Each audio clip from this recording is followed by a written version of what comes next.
രാവിലെ നല്ല ചില്ലിച്ചില്ലെന്നിരിക്കും നല്ല അടിപൊളി ഒരു ചിയ പുഡിങ് ബ്രേക്ക്ഫാസ്റ്റ് ആയാലും അതും ഹൈ പ്രോട്ടീനും ഫൈബറും ഒക്കെ ഉള്ളൊരു ബ്രേക്ക്ഫാസ്റ്റ് ആണ് കേട്ടോ.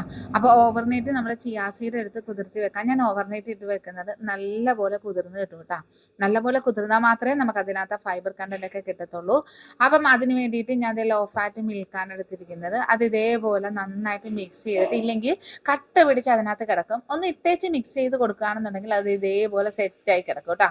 അങ്ങനെ ദേ നല്ലപോലെ രാവിലെ എടുക്കുമ്പോഴത്തേക്ക് ഈ ഒരു പരുവത്തിൽ കിടക്കും. ഞാനപ്പോൾ പപ്പായയാണ് ചേർക്കുന്നത്. പപ്പായ വെയിറ്റ് ലോസിന് നന്നായിട്ട് സപ്പോർട്ട് ചെയ്യുന്നതാണ്. അതുപോലെ തന്നെ അതേ ഗ്രീക്ക് യോഗേർട്ടും കൂടെ ഒരെണ്ണം ഫുള്ളായിട്ട് ചേർത്ത് കൊടുക്കുന്നുണ്ട്. അപ്പോൾ അതിനകത്ത് 8 ഗ്രാമോളം പ്രോട്ടീൻ ഉള്ളതാണ്.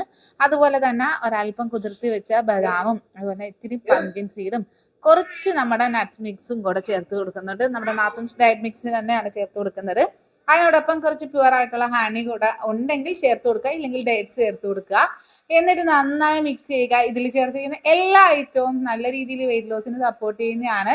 നമ്മുടെ ഏത് വെയിറ്റ് സ്റ്റെക്കും നന്നായിട്ട് മാറാനായിട്ട് ഈ ഒരു ഒറ്റ ബ്രേക്ക്ഫാസ്റ്റ് എടുത്താൽ മതി. അപ്പം മസ്റ്റ് ട്രൈ ആണ്. അപ്പം ഇങ്ങനത്തെ ഉള്ള റെസിപ്പീസിനായിട്ട് ലൈക്ക് ചെയ്യാനും ഷെയർ ചെയ്യാനും മറക്കരുതേ.